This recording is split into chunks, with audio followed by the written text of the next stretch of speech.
I mean, and it is so crucial, and the ramifications can be just so dastardly. Like around the corner from where I am here in New York City, in the middle of this year, 2025, a person walked into an office building and proceeded to conduct a mass shooting and then killed themselves.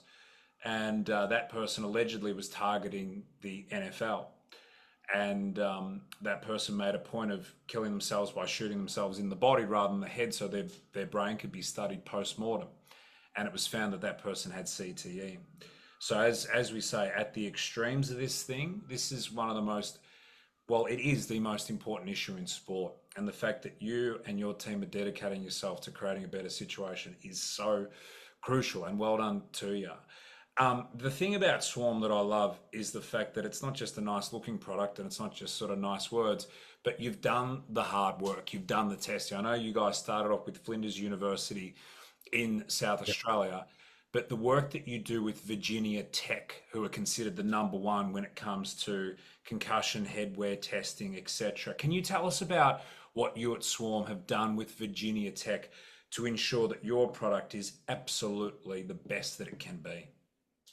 Yeah, absolutely. It's a key partnership. Just touching on the Flinders University. So we still got four masters or PhD students in our business who are students at Flinders. So that partnership's been sort of since day one and really important to the testing and the understanding the science. If anyone's on our website, you can flick down to the page. It's got the science there, and you can see some nice diagrams. But yeah, the drop tower testing and all those sort of things, and evolving the product's really been an important relationship with Flinders. Um, but again, taking that to, I guess when you do that level of testing, I think over close to 20,000 tests with our product and competitors' products. You get a line of sight around where yours sits, how well it does, but um, yeah, it's not a foundation to sell on when you've tested it yourself and it's just not peer reviewed, or you haven't engaged someone externally. So a lot of research then externally to find out who's world's best practice, who's the global leader in testing this stuff, concussion. And it's really interesting that you just mentioned the NFL, because yeah, I guess from Australia we see they wear these big helmets, and how could you possibly take a knock in that? Well, you go and watch a game live and actually see how many knocks they get and hitting the ground and all those sort of things. And of course, the big helmet again only does so much. So Virginia Tech, after a lot of research, we found to be considered by many people to be the world's best in concussion testing of helmets. And from every helmet, from construction to equestrian to ice hockey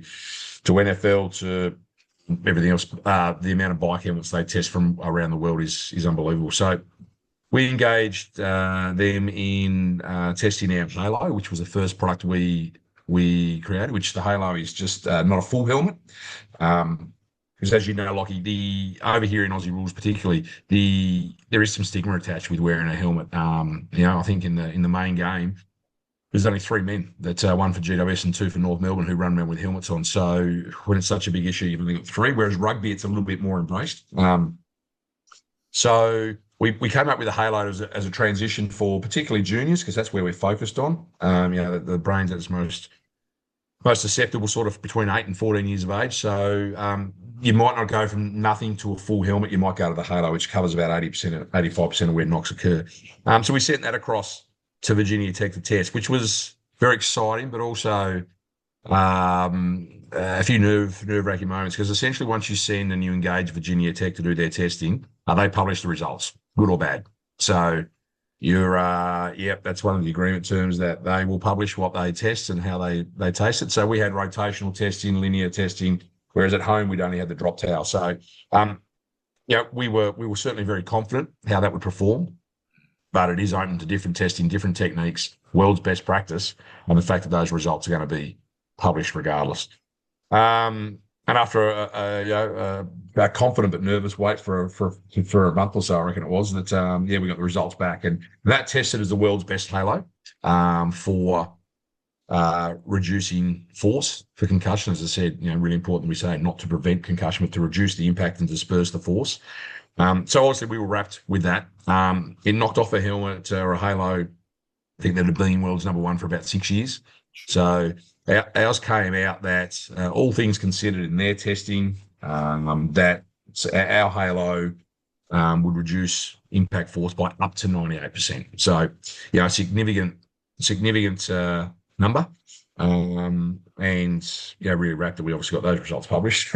We go to number one and move along on their website. But what that did was certainly gave us some feedback around we're on the right track, that we can make significant difference. And now, how do we turn this into a full helmet? How do we turn it into breast protection for females?